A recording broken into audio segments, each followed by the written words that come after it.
At a glance, the iPhone 16 Pro Max doesn't look or feel much different from the preceded it, and perhaps that's not to be expected. The competitive game of smartphones is now one of inches. The question is, can the small or even invisible changes add up to something big? In the early going with the iPhone 16 Pro Max, I would say the answer is yes. There is one other truly noticeable physical difference between the old and new iPhones. The iPhone 16 Pro Max has the new camera control. This button is bigger deal than I imagined, and I am almost embarrassed to say that I already like it quite a bit. Covered in sapphire, the roughly half-inch long button sits on the phone's left side, a couple of inches down from the power, sleep or Siri button.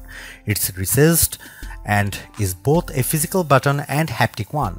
A hard press gives instant access to the iPhone 16 Pro Max camera.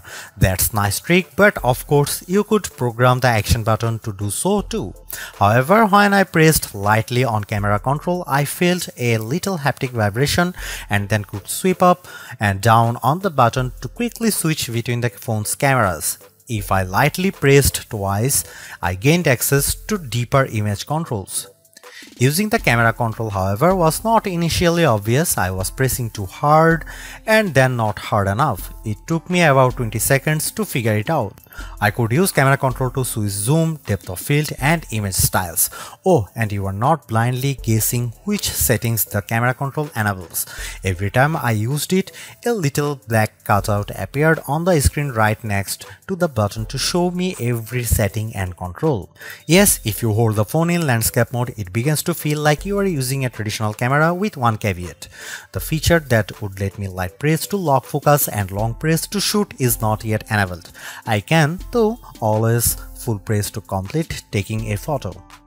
I even saw how Snapchat is already using camera control to control images simply and send photos to friends with the press of a button. Camera control seems like a slight misnomer. The button will also be used to enable vision intelligence, which lets you point the phone at an object and press the button to get a description. It's like circle to search without the circle, or I guess Google. As I noted above, the button is recessed and I found that it's quite hard to trigger it accidentally. That's a good thing.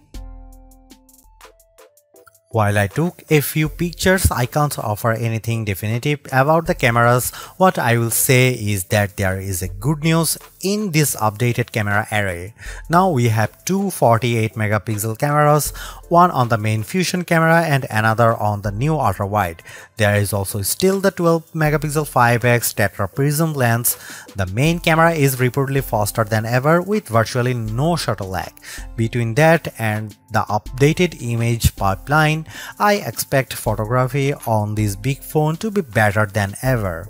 I have not tried out the new cinematic slow motion, which looks insanely cool, nor did I get a chance to try the studio grade mics.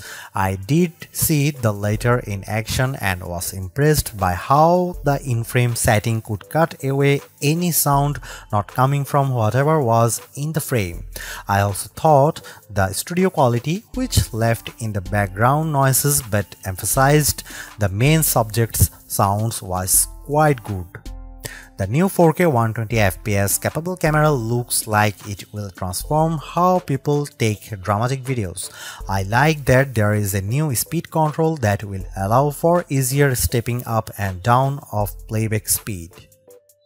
My takeaway from all these new photo and video tools is that this may be the ultimate pro videographer phone option. Apple, by the way, shot its entire glow time video presentation on an iPhone, and it's no wonder the iPhone 16 Pro Max is a powerful device with some serious skill. Is this the best iPhone Apple has ever made? Possibly. It will certainly claim a spot near the top of our best iPhone list and maybe even best smartphones. I will offer my definitive take when I finish my full review. Thanks for watching. See you in the next one.